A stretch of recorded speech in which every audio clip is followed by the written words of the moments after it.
नमस्कार विद्यार्थी मित्रांनो, आपल्या सर्वांचं स्वागत आहे जीके 2 मराठी एज्युकेशनल चॅनलमध्ये. तर पहा, नवीन जाहिरात प्रसिद्ध झालेली आहे आणि त्याचे फॉर्म भरणे देखील सुरू झालेले आहे. तर काय आहे जाहिरात, कोणकोणती पदे आहेत, अर्ज कुठे करायचा, किती तारखेपर्यंत करायचा आणि क्वालिफिकेशन काय आहे, याची संपूर्ण माहिती आपण यामध्ये पाहणार आहोत. तर इथे तुम्ही पाहू शकता, पोस्टची नावे दिलेली आहेत आणि जागा दिलेल्या आहेत कॅटेगरी वाईज. तर पोस्ट पहा, ड्राफ्टमॅन झालं, supervisor, Turner, machinist, driver road roller आणि नंतर ऑपरेटर.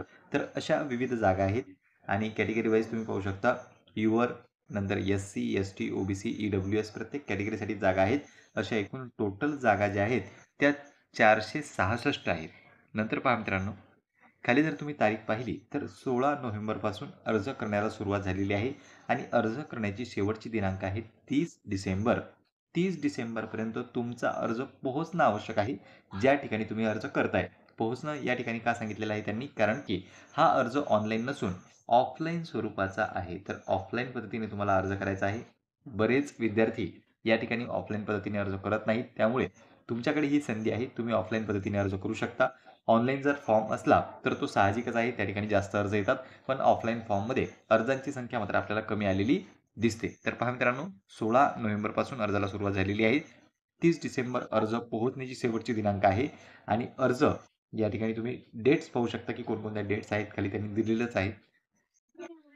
आता जर महाराष्ट्रामधून आपण पाहिलं तर अर्ज आपल्याला पोहोचवायचे आहे ते म्हणजे all application will be received central by GREF central Dighi camp Pune. म्हणजे पुणे या ठिकाणी तुम्हाला तुमचा अर्ज पाठवायचा आहे आणि महाराष्ट्रातून कोणत्याही जिल्ह्यामधून तुम्ही अर्ज करू शकता. सेंट्रलची जाहिरात आहे, त्यामुळे इतर राज्यातून देखील इथे अर्ज येऊ शकतात. तर पहा, लिस्ट ऑफ इलिजिबल कॅन्डिडेट आणि नॉन इलिजिबल कॅन्डिडेट. म्हणजेच या ठिकाणी काय होतं, अगोदर तुम्हाला अर्ज भरावा लागतो आणि त्यानंतर जे आहे ते कॉल लेटर पाठवण्यात येतात. जे काही उमेदवार पात्र आहेत त्यांना पाठवण्यात येतात. तुम्ही जर कोर्टची भरती दिलेली असेल, कोर्टच्या शिपाईच्या वगैरे भरती येत होत्या ऑफलाईन पद्धतीच्या, त्या ठिकाणी अर्ज भरल्यानंतर तुम्हाला माहिती आहे की एक लिस्ट जाहीर करण्यात येत होती. तशाच पद्धतीची या ठिकाणी देखील लिस्ट जी आहे ती लावतील किंवा तुम्हाला कॉल लेटर देखील पाठवण्यात येतील. जे काही कॅन्डिडेट क्वालिफाय असतील, म्हणजे तुमच्याकडे जर योग्य पात्रता असेल तर तुम्ही क्वालिफाय ठरणार आहात. लिस्ट लावतील किंवा नाही लावतील हा प्रश्नच आहे, पण तुम्हाला कॉल लेटर पाठवण्यात येतील. म्हणून ऑफलाईन पद्धतीने व्यवस्थित संपूर्ण अर्ज भरा. आता पाहूया आपण पात्रता. तर पहा, अगोदर एज जर आपण पाहिलं तर 18 ते 27 एज आहे आणि या ठिकाणी जर कॅटेगरीमधून तुम्ही येत असाल तर तुम्हाला कन्सिडर देखील केलं जातं. सूट देखील यामध्ये मिळत आहे. नंतर पहा मित्रांनो, जागा जर पाहिल्या तर पोस्ट वाईज जागा किती आहेत, कॅटेगरी वाईज सेपरेट जागा किती आहेत, बॅकलॉग देखील या ठिकाणी भरल्या जात आहे. बॅकलॉगची त्यांनी माहिती दिली. अशा एकूण 466 जागा आहेत. तुम्ही स्क्रीनशॉट घेऊ शकता. कोणत्या जागेसाठी तुम्हाला अर्ज भरायचा हे तुम्ही ठरवा पात्रता पाहून. तर आता जाऊया आपण आपल्या पात्रतेकडे. इथे पहा, त्यांनी इतर काही माहिती दिलेली आहे की ही वेबसाईट आहे, यावर तुम्हाला माहिती मिळणार आहे. बॉर्डर रोड ऑर्गनायझेशनच्या ह्या जागा आहेत आणि हिंदीमध्ये देखील जाहिरात आहे. नंतर पहा, अशा पद्धतीचा हा जो फॉर्म आहे तो तुम्हाला व्यवस्थितरित्या फॉर्म भरायचा आहे, कारण की फॉर्म नंतरच कॉल लेटर पाठवण्यात येतील. त्यामुळे फॉर्म काळजीपूर्वक भरा. या फॉर्मची लिंक तुम्हाला डिस्क्रिप्शन बॉक्समध्ये मिळून जाईल. त्यावर जाऊन टेलिग्रामवर तुम्ही मेसेज देखील करू शकता किंवा ग्रुपमध्ये येऊन देखील तो फॉर्म तुम्ही डाउनलोड करू शकता. तर खाली पहा मित्रांनो, आता आपण सरळ येतोय पात्रतेकडे, कारण की सर्वात महत्त्वाचं आहे ते म्हणजे एज्युकेशन क्वालिफिकेशन आणि नंतर कोणकोणती प्रोसेस आहे ती तर तुम्हाला माहीत पडणारच आहे.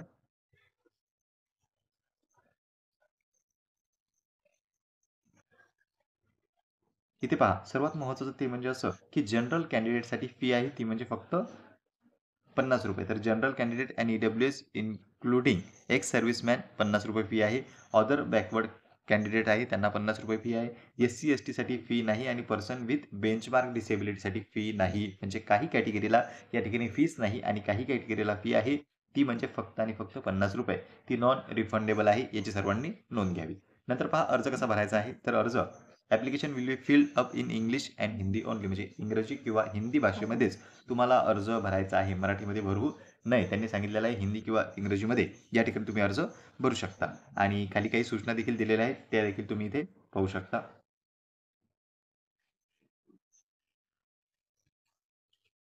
डॉक्युमेंट कोणकोणते लागणार आहे, तर सेंट्रलचं कास्ट तुम्हाला ऑब्व्हियसली या ठिकाणी लागणार आहे.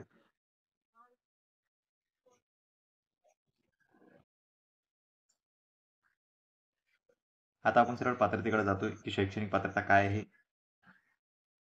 तर पहा मित्रांनो, हा आहे सर्वात महत्त्वाचा पॉईंट या ठिकाणी. तर essential education qualification or experience. Qualification तुमच्याकडे असेल तरच तुम्हाला कॉल लेटर येणार आहे, अन्यथा तुम्हाला कॉल लेटर येणार नाही. म्हणून पहा, पहिलं जे पद आहे ड्राफ्ट्समॅनचं, तर त्या ठिकाणी 10+2 with science subject from a recognised board, जे 10वी प्लस 2 या ठिकाणी तुमचं 12वी असणं आवश्यक आहे आणि त्यामध्ये सायन्स सब्जेक्ट असणं गरजेचं आहे. 2 नंबरचं क्वालिफिकेशन आहे ते म्हणजे having 2 years certificate in architecture or draftsmanship from a recognised institute or equivalent, आणि इथं ऑर सुद्धा दिलेलं आहे. 2 इयर नॅशनल ट्रेड सर्टिफिकेट ड्राफ्टमॅनचा जर सिव्हिलचा असेल तुमच्याकडं, तरी देखील या ठिकाणी तुम्ही चालणार आहात. म्हणजे ही आहे पात्रता पहिल्या पदासाठी. दुसरं पद पहा, ते आहे सुपरवायझरचं. या ठिकाणी देखील degree from a recognised university, म्हणजे एक पदवी तुमच्याकडे असणे आवश्यक आहे आणि possessing national cadet corps B certificate or ex naib subedar म्हणजे जनरल ड्युटीमध्ये from the army or equivalent from the navy or air force. तिन्हीपैकी एकाचं सर्टिफिकेट जरी तुमच्याकडे असलं तरी देखील चालणार आहे सुपरवायझरसाठी.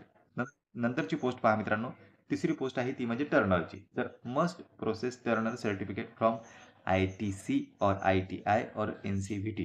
तर या संस्थेपैकी तुमच्याकडे ITI टर्नरचं सर्टिफिकेट असणं आवश्यक आहे किंवा पास झालेले तुम्ही असावे टर्नरचा कोर्स. नंतर चौथं जे पद आहे ते आहे मेकॅनिस्टचं. या ठिकाणी मॅट्रिक्युलेशन म्हणजे 10वी पास असणं आवश्यक आहे. Having machinist certificate from industrial training institute or equivalent जे ट्रेनिंग इन्स्टिट्यूट आहेत त्यांच्याकडून तुमच्याकडे सर्टिफिकेट असणं आवश्यक आहे आणि जे काही आणखी पात्रता आहेत त्या त्यांनी खाली दिलेल्याच आहे. नंतर पहा, ड्रायव्हरची पोस्ट आहे. ड्रायव्हरमध्ये देखील 10वी असणं गरजेचं आहे. नंतर heavy motor vehicle driving licence असणं आवश्यक आहे आणि खाली तुम्ही पाहू शकता की कोर्स जरी कंप्लीट केलेला असेल तरी देखील चालणार आहे. आणि ड्रायव्हरचे आहे रोडचं, तर ते देखील या ठिकाणी तुम्ही क्वालिफिकेशन पाहू शकता. ऑपरेटरचं जे आहे क्वालिफिकेशन ते सुद्धा 10वी आहे. Heavy motor vehicle driving licence असणं आवश्यक आहे आणि ऑरमध्ये आणखी एक्स्ट्रा क्वालिफिकेशन त्यांनी दिलेलं आहे. तर पहा मित्रांनो, या ठिकाणी आपण सर्व पात्रता पाहिलेल्या आहेत. तुम्ही जर या पात्रतेमध्ये बसत असाल तर नक्कीच ऑफलाईन पद्धतीने अर्ज करा. अर्ज तुम्हाला पाठवायचा ॲड्रेस आपण सुरुवातीलाच पाहिलेला आहे. तुमचा जो पेपर होणार आहे तो त्यांनी या ठिकाणी सांगितलेला आहे. हा तुमचा सिलेबस आहे आणि रिटर्न एक्झामिनेशनचा पूर्ण त्यांनी या ठिकाणी दिलेला आहे की पॅटर्न कशा पद्धतीने असणार आहे. प्रत्येक पदाचा सेपरेट दिलेला आहे. त्याचा तुम्ही स्क्रीनशॉट घेऊ शकता ज्या पदासाठी तुम्ही अर्ज भरताय. तर पहा मित्रांनो, जे काही महत्त्वाचे पॉईंट्स होते, प्रॅक्टिकल देखील तुमचं होणार आहे कारण की टेक्निकलच्या पोस्ट आहेत त्यामुळे प्रॅक्टिकल या ठिकाणी होणं गरजेचं आहे. तर प्रॅक्टिकल तुमचं होईल. अगोदर तुमचा पेपर देखील होणार आहे. अशा पद्धतीने तुम्हाला हा ऑफलाईन फॉर्म भरायचा आहे. 466 एकूण जागा आहेत आणि अर्ज 16 तारखेपासून सुरू झालेले आहेत. तर अर्ज डाउनलोड करा. संपूर्ण अर्ज या ठिकाणी पोस्टाने पाठवा. या संदर्भात तुमचे काही डाऊट्स असतील, प्रश्न असतील तर बिनधास्तपणे तुम्ही कमेंट सेक्शनमध्ये कमेंट करू शकता. पुन्हा भेटूया अशाच एका नवीन अपडेटसोबत.